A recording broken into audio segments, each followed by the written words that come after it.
नमस्ते Australia.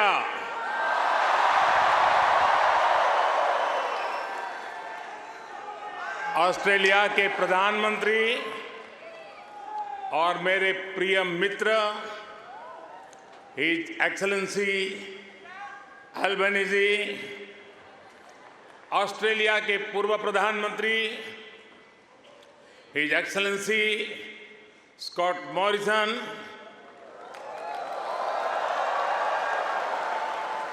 New South Wales के premier Chris Minns, foreign minister Penny Wong, communication minister Michelle Rowland, energy minister Chris Bowen, leader of opposition Peter Dutton, assistant foreign minister Tim Watts, New South Wales के उपस्थित मंत्रिमंडल के सभी आदरणीय सदस्य, Parramatta से संसद सदस्य डॉक्टर एंड्रयू चार्ल्टन, यहां उपस्थित ऑस्ट्रेलिया के सभी संसद सदस्य, मेयर, डिप्टी मेयर, काउंसिलर्स और ऑस्ट्रेलिया में रह रहे प्रवासी भारतीय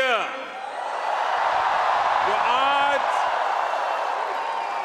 इतनी विशाल संख्या में उपस्थित हुए हैं, आप सबको मेरा नमस्कार।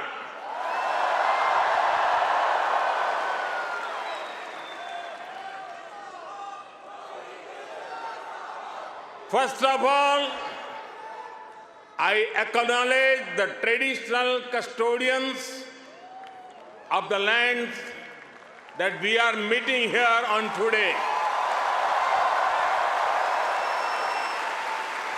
I pay my respect to their elders, past, present, and emerging. I also celebrate all First Nations people who may be with us today. Friends, मैं जब 2014 में आया था तो आपसे एक वादा किया था। वादा ये था कि आपको फिर भारत के किसी प्रधानमंत्री का 28 साल तक इंतजार नहीं करना पड़ेगा।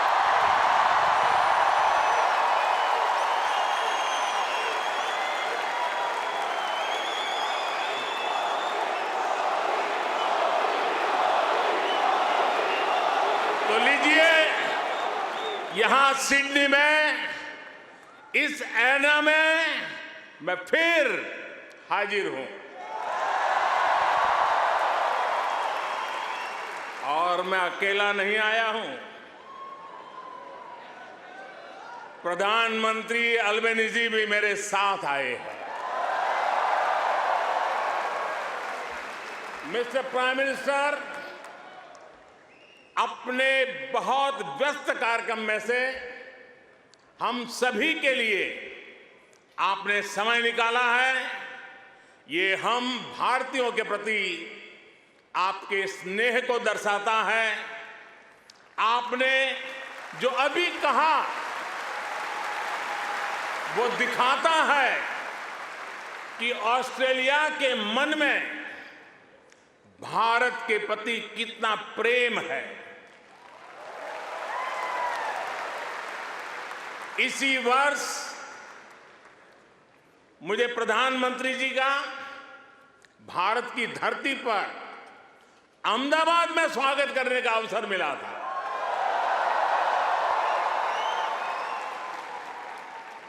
आज उन्होंने यहां लिटिल इंडिया के फाउंडेशन स्टोर को अनवील करने में मेरा साथ दिया है, मैं उनका बहुत बहुत आभार व्यक्त करता हूं। Thank you my friend Anthony.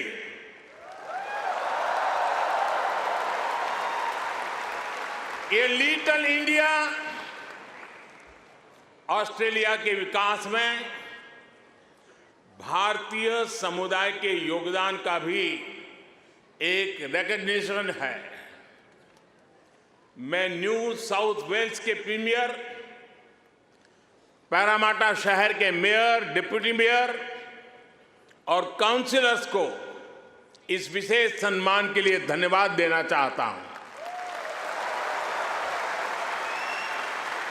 साथियों, मुझे खुशी है कि न्यू साउथ वेल्स में प्रवासी भारतीय समुदाय से कई लोग सार्वजनिक जीवन में सक्रिय भागीदारी कर रहे हैं, अपनी पहचान बना रहे हैं। वर्तमान न्यू साउथ वेल्स की सरकार में डिप्टी प्रीमियर, प्रूकार, ट्रेजरर डेनियल मुखी बड़ा कंट्रीब्यूशन कर रहे हैं। और कल ही भाई समीर पांडे पैरामाटा के लॉर्ड मेयर चुने गए हैं। मैं सबका अभिनंदन करता हूं, बहुत बहुत बधाई देता हूं।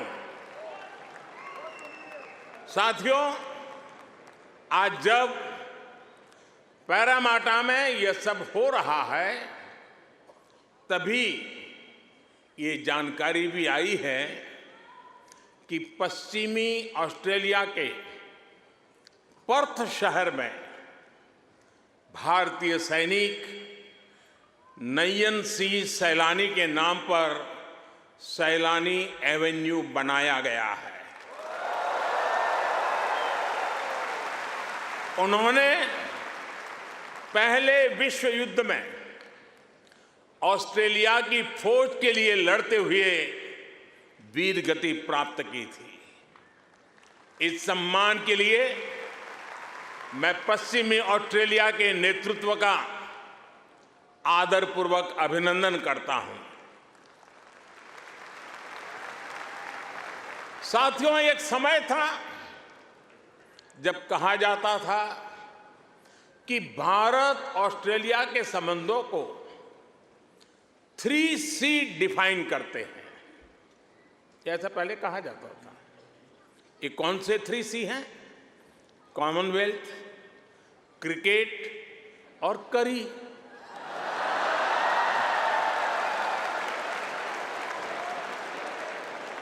इसके बाद कहा गया कि भारत ऑस्ट्रेलिया के संबंध 3D पर आधारित है।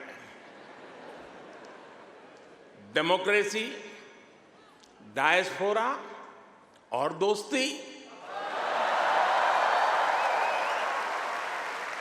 कुछ लोगों ने यह भी कहा कि भारत ऑस्ट्रेलिया के संबंध 3E पर आधारित है। एनर्जी, इकोनॉमी और एजुकेशन। यानी कभी C, कभी D, कभी E।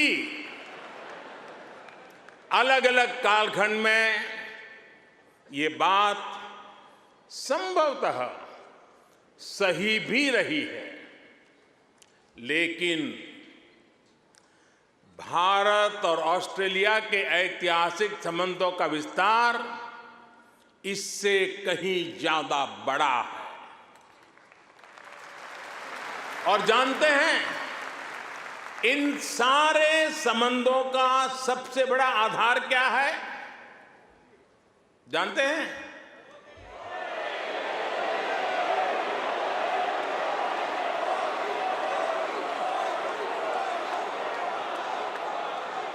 जी नहीं, सबसे बड़ा आधार है म्यूचुअल ट्रस्ट और म्यूचुअल रिस्पेक्ट।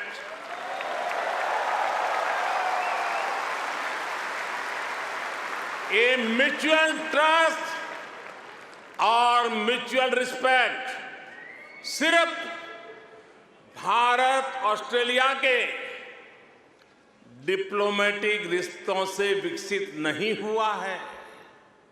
इसकी असली वजह है, इसकी असली ताकत है आप ऑस्ट्रेलिया में रहने वाले हर एक भारतीय।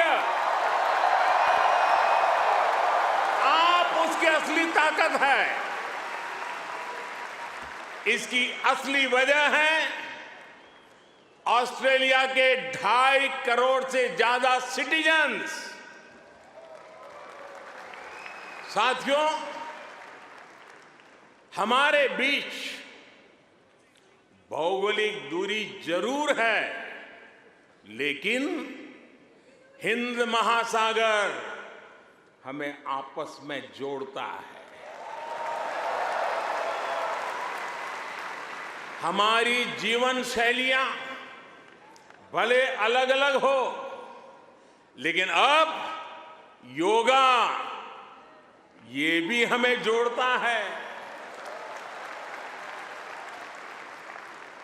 क्रिकेट से तो हम ना जाने कब से जुड़े हुए हैं, लेकिन अब टेनिस और फिल्में भी हमें जोड़ रही है। हमारे यहां खाना बनाने का तरीका भले अलग अलग है, लेकिन अब मास्टर शेफ हमें जोड़ता है।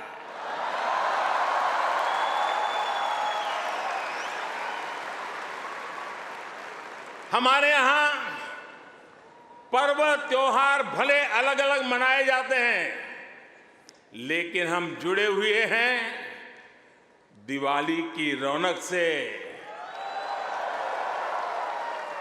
बैसाखी के जश्न से। हमारे यहां भाषाएं भले अलग अलग बोली जाती हो, लेकिन हम जुड़े हुए हैं मलयालम, तमिल, तेलुगु, पंजाबी, हिंदी भाषाएं पढ़ाने वाले इतने सारे स्कूलों से। साथियों, ऑस्ट्रेलिया के लोग, यहां के निवासी इतने विशाल हृदय के हैं, दिल के इतने अच्छे और सच्चे हैं कि भारत की इस विविधता को खुले दिल से स्वीकारते हैं।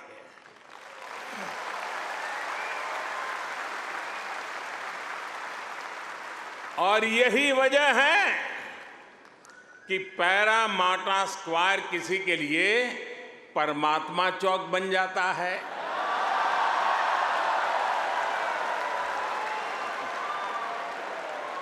विक्रम स्ट्रीट भी विक्रम स्ट्रीट के रूप में मशहूर हो जाती है,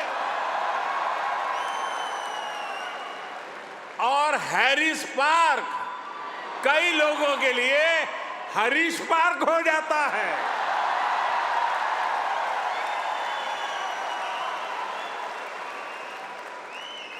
वैसे मैंने सुना है कि हैरिस पार्क में चटका की चाट,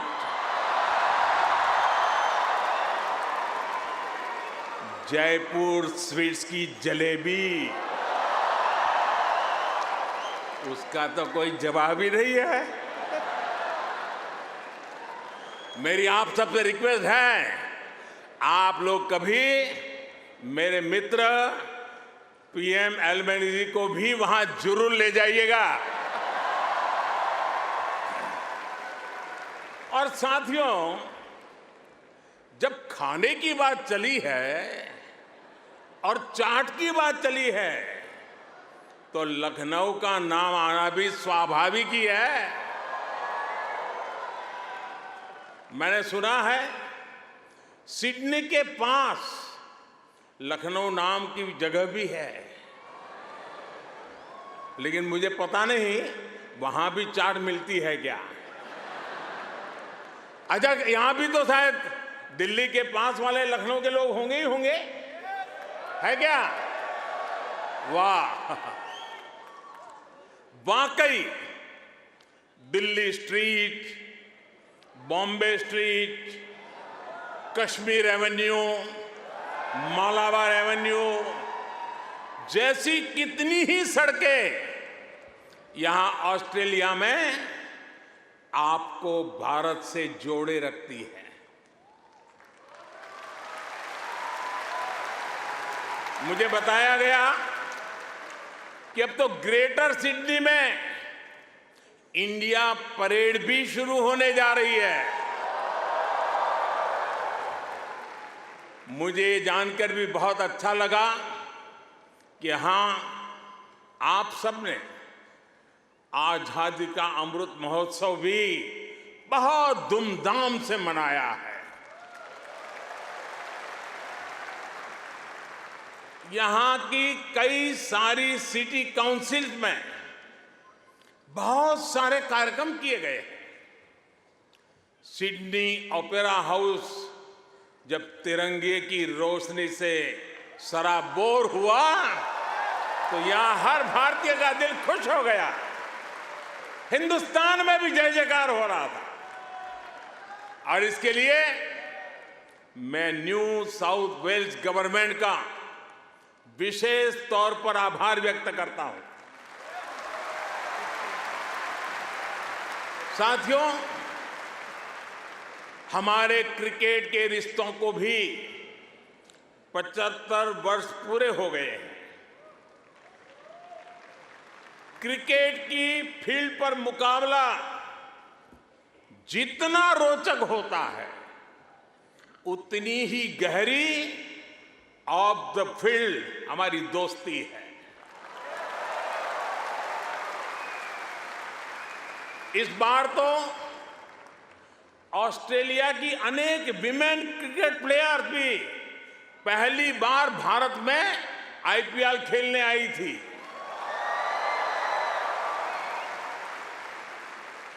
और साथियों, ऐसा नहीं है कि हम सिर्फ सुख के ही साथी हैं। अच्छा दोस्त तो सुख का तो साथी होता है, दुख का भी साथी होता है।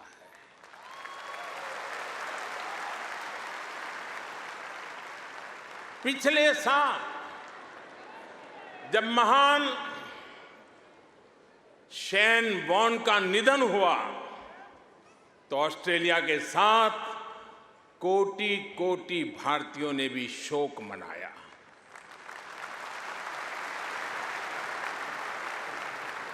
ये ऐसा था जैसे हमने अपना कोई खो दिया है। साथियों, आप सभी यहां ऑस्ट्रेलिया में हैं, यहां के विकास को देख रहे हैं। आप सभी का एक सपना रहा है कि हमारा भारत भी विकसित राष्ट्र बने।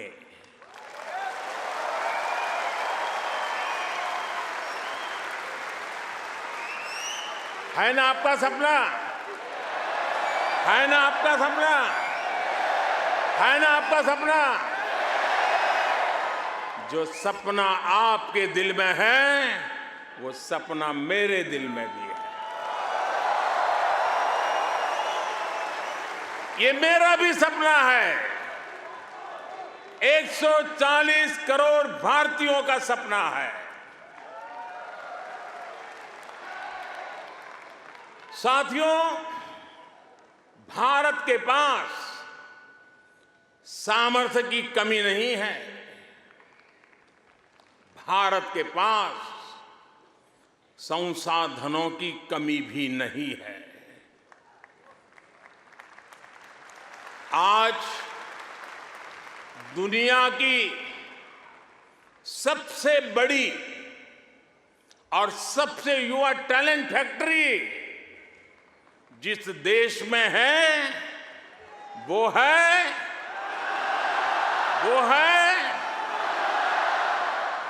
सही जवाब दे रहे हैं आप, वो है इंडिया।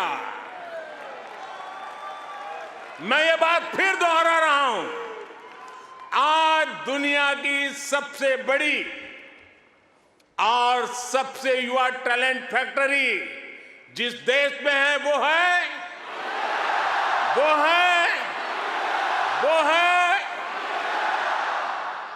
और अब मैं आपके सामने ऐसे ही कुछ फैक्ट रखूंगा और आपसे सही उत्तर जानना चाहूंगा, ठीक है? रेडी? कोरोना की इस ग्लोबल पैंडेमिक में जिस देश ने दुनिया का सबसे तेज वैक्सीनेशन प्रोग्राम चलाया, वो देश है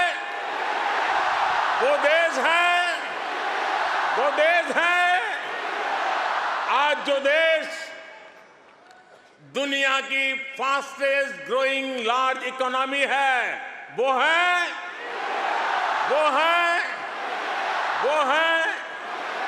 आज जो देश दुनिया में नंबर 1 स्मार्टफोन डेटा कंज्यूमर है, वो देश है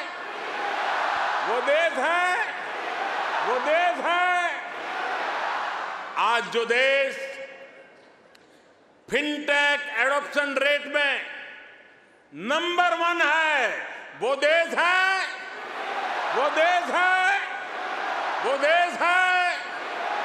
आज जो देश मिल्क प्रोडक्शन के मामले में दुनिया में नंबर 1 है, वो देश है आज जो देश इंटरनेट यूजर्स की संख्या में दुनिया में नंबर 2 पर है, वो है आज जो देश दुनिया का सेकंड लार्जेस्ट मोबाइल मैन्युफैक्चरर है, वो देश है आज जो देश rice, wheat, sugar cane production के मामले में दुनिया में नंबर 2 पर है, वो है आज जो देश फ्रूट और वेजिटेबल प्रोडक्शन में दुनिया में नंबर 2 पर है, वो है आज जिस देश में दुनिया का तीसरा सबसे बड़ा स्टार्टअप इकोसिस्टम है, वो है दुनिया का तीसरा सबसे बड़ा ऑटोमोबाइल मार्केट जिस देश में है, वो देश है दुनिया का तीसरा सबसे बड़ा सिविल एविएशन मार्केट जिस देश में है, वो देश है और अब जो देश अगले 25 साल में विकसित होने के लक्ष्य के साथ आगे बढ़ रहा है, वो देश है साथियों, आज IMF भारत को ग्लोबल इकोनॉमी का ब्राइट स्पॉट मानता है।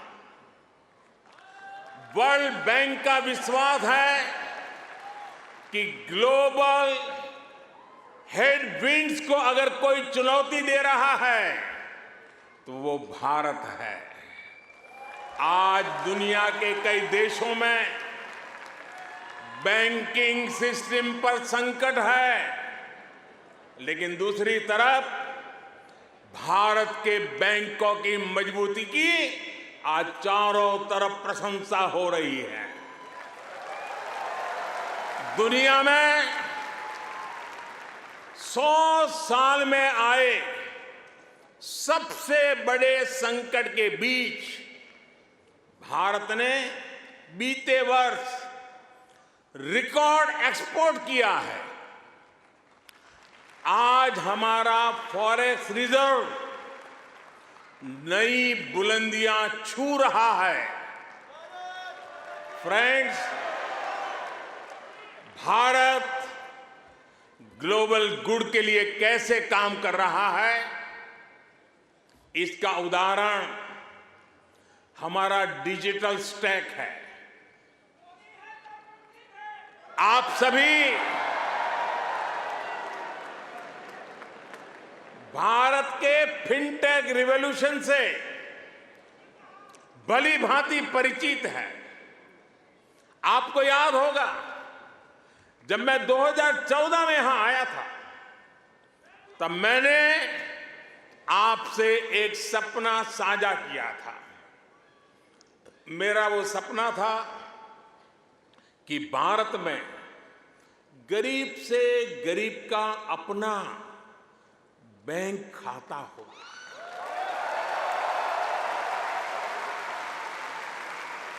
आपको गर्व होगा दोस्तों, आपको गर्व होगा कि पिछले 9 वर्ष में हमने करीब 50 करोड़ भारतीयों के, यानी करीब 500 मिलियन बैंक अकाउंट खोले हैं।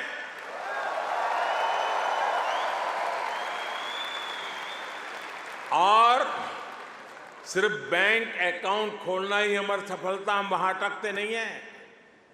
इसने भारत में पब्लिक सर्विस डिलीवरी के पूरे इकोसिस्टम को ट्रांसफॉर्म कर दिया।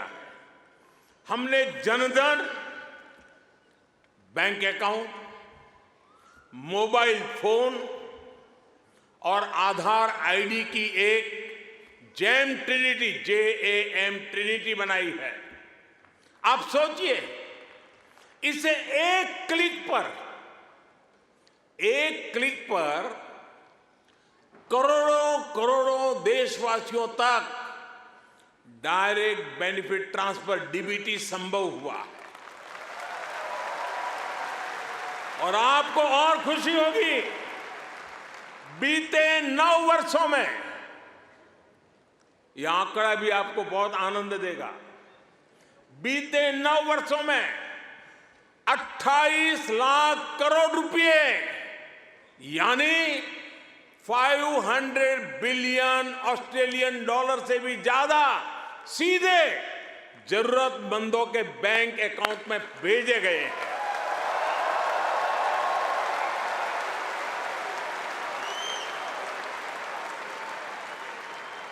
कोरोना के समय में बहुत से देशों को अपने नागरिकों को पैसे भेजने में मुश्किल आई थी, लेकिन भारत उन देशों में था जो एक क्लिक पर ये काम पलकों में कर रहा था।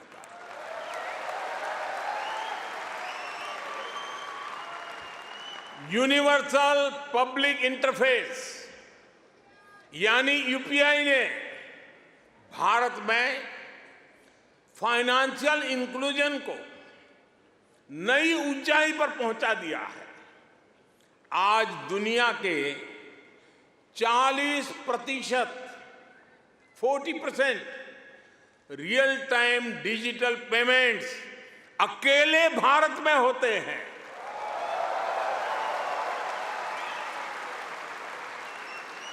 आप अभी भारत आए होंगे तो देखा होगा, आज फल, सब्जी या पानी पूरी के ठेले हो या फिर चाय की दुकान, सब जगह डिजिटल ट्रांजैक्शन हो रहा है। साथियों, भारत का ये डिजिटल रिवॉल्यूशन सिर्फ फिनटेक तक सीमित नहीं है। भारत आधुनिक व्यवस्थाएं बना रहा है, लोगों की ईज ऑफ लिविंग बढ़ा रहा है। इसका एक उदाहरण भारत का डिजी लॉकर है। इसमें ड्राइविंग लाइसेंस से लेकर डिग्री और प्रॉपर्टी के पेपर्स तक जो भी सरकार इश्यू करती है वो इस डिजिटल लॉकर में जनरेट होते हैं। करीब सैकड़ों तरह के डॉक्यूमेंट्स डिजिटल लॉकर में रिफ्लेक्ट होते हैं। आपको फिजिकल कॉपी स्टोर करने की जरूरत नहीं है, बस एक पासवर्ड काफी है। और इससे 15 करोड़ से ज्यादा यानी 150 मिलियन से भी ज्यादा भारतीय जुड़ चुके हैं। इस तरह के कितने ही डिजिटल प्लेटफॉर्म आज हर भारतीय को पावरफुल बना रहे हैं, ताकतवर बना रहे हैं। साथियों, आज भारत के हर कदम, हर उपलब्धियों के बारे में दुनिया जानना चाहती है। आज की दुनिया जिस वर्ल्ड ऑर्डर की तरफ जा रही है, जिन संभावनाओं को तलाश रही है, उसमें ये स्वाभाविक भी है। भारत हजारों वर्षों की जीवंत सभ्यता है। भारत मदर ऑफ डेमोक्रेसी है।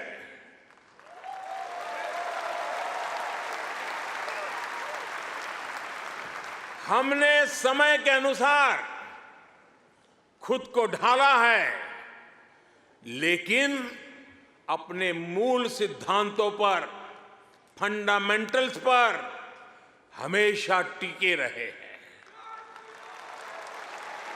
हम राष्ट्र को भी एक परिवार के रूप में देखते हैं और विश्व को भी एक परिवार मानते हैं।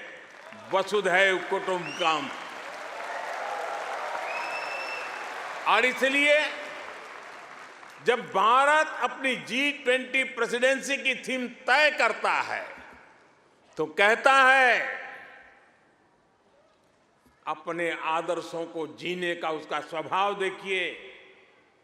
G20 प्रेसिडेंसी में भारत कहता है one earth, one family, one future.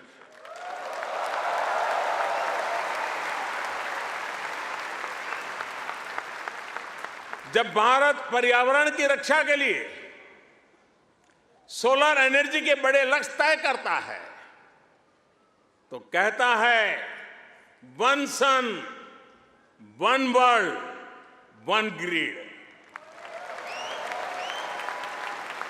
जब भारत वैश्विक समुदाय के स्वस्थ रहने की कामना करता है तो कहता है one earth, one health. Bharat वो देश है जिसने कोरोना के संकट में दुनिया के 150 से ज्यादा देशों को उस संकट की घड़ी में दवाइयां भेजी। भारत वो देश है जिसने 100 से अधिक देशों को मुफ्त वैक्सीन भेजकर करोड़ों करोड़ों लोगों का जीवन बचाया। कोरोना के समय में आपने भी यहां जिस सेवा भावना से काम किया वही हमारी संस्कृति की विशेषता है।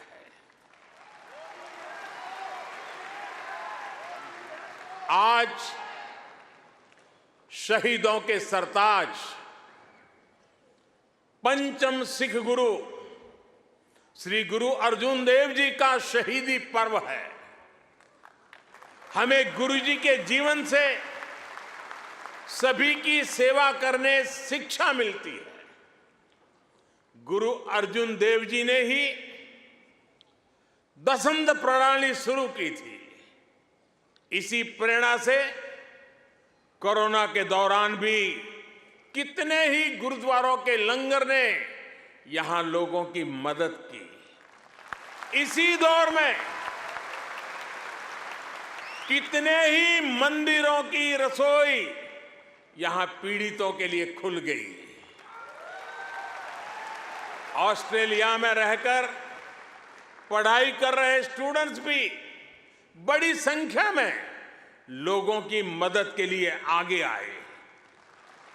विभिन्न सामाजिक संगठनों ने भी इस दौरान बहुत लोगों की मदद की। भारतीय कहीं भी रहे, एक मानवीय भाव उनमें समाहित रहता है। साथियों, मानवता के हित में ऐसे ही कार्यों के कारण आज भारत को फोर्स ऑफ ग्लोबल गुड कहा जा रहा है। जहां कहीं भी कोई आपदा होती है, भारत मदद के लिए तैयार मिलता है। जब भी कोई संकट आता है, भारत समाधान के लिए तत्पर रहता है।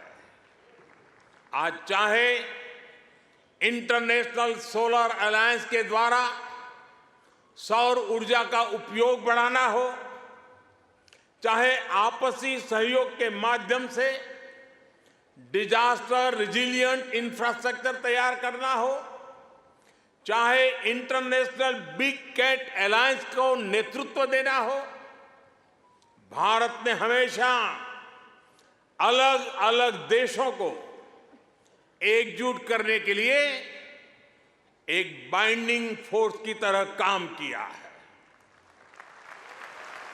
अभी अभी जब तुर्की में भूकंप ने तबाही मचाई, तब भारत ने ऑपरेशन दोस्त के द्वारा मदद का हाथ बढ़ाया। भारत अपने हितों को सबके हितों से जोड़कर देखता है। सबका साथ, सबका विकास, सबका विश्वास और सबका प्रयास, ये हमारी डोमेस्टिक गवर्नेंस का भी आधार है और ग्लोबल गवर्नेंस के लिए भी यही विजन है। साथियों, आज भारत और ऑस्ट्रेलिया के बीच स्ट्रेटेजिक पार्टनरशिप निरंतर गहरी हो रही है।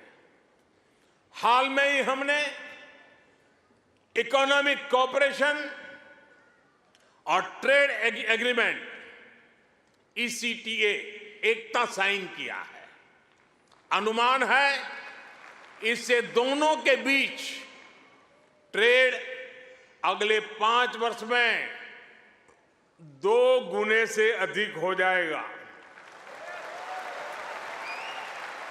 अब हम कॉम्प्रिहेंसिव इकोनॉमिक कोऑपरेशन एग्रीमेंट पर काम कर रहे हैं।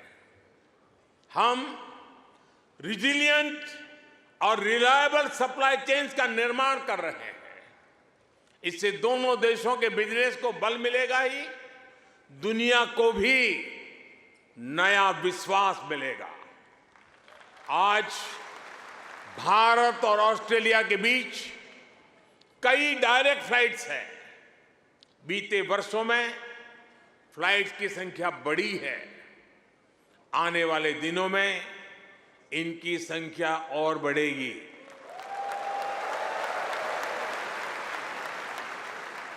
एक दूसरे की डिग्रियों को मान्यता देने को लेकर भी दोनों देश आगे बढ़े हैं और इससे हमारे स्टूडेंट्स को बहुत लाभ होगा। Migration and mobility partnership agreement पर भी सहमति बनी है।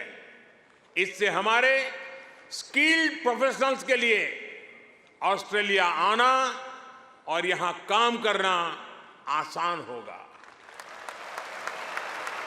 और साथियों, आज जब मैं आपके बीच आया हूं तो एक घोषणा भी करने जा रहा हूं।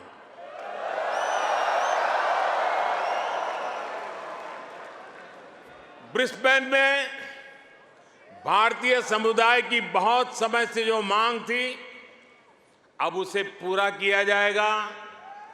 जल्द ही ब्रिस्बेन में भारत का एक नया कॉन्सुलेट खोला जाएगा।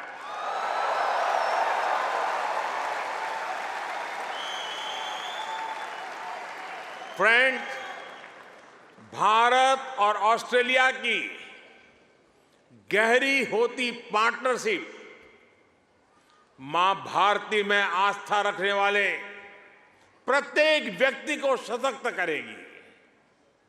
आपके पास टैलेंट है, अपनी स्किल की ताकत है और साथ ही अपने कल्चरल वैल्यूज भी है। ये वैल्यूज आपको ऑस्ट्रेलिया के लोगों के साथ घुल मिलकर रहने में बड़ी भूमिका निभाते हैं। मैं कल ही पापुआ न्यू गिनी से आया हूं। वहां मैंने स्थानीय भाषा में तमिल साहित्य तिरुकुरल के अनुवाद का लोकार्पण किया।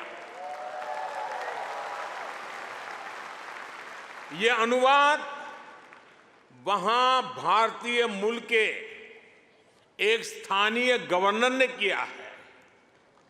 एक जीता जागता उदाहरण है कि कैसे हम विदेश में रहते हुए भी अपनी जड़ों पर गर्व करते रहें, जड़ों से जुड़े रहे। आप भी यहां ऑस्ट्रेलिया में भारतीय संस्कृति की खुशबू फैला रहे हैं।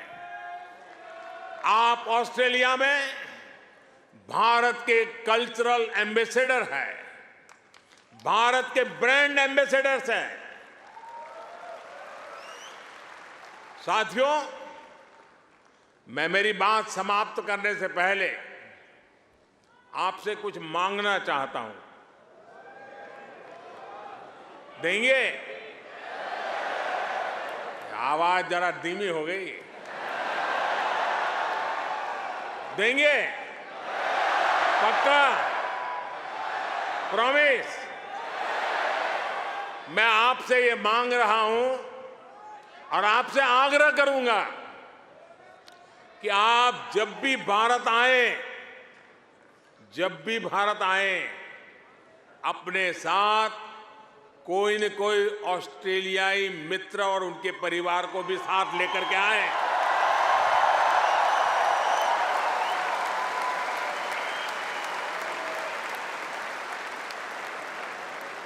इससे उन्हें भारत को समझने का, जानने का और ज्यादा बेहतर मौका मिलेगा। आप इतनी बड़ी तादाद में आए, लंबे अरसे के बाद आपको मिलने का मौका मिला। आप सब बहुत स्वस्थ रहिए, खुश रहिए, आनंद से रहिए। एक बार फिर से आप सभी का बहुत बहुत धन्यवाद। मेरे साथ बोलिए, भारत माता की, भारत माता की, भारत माता की, भारत माता की। बहुत बहुत धन्यवाद।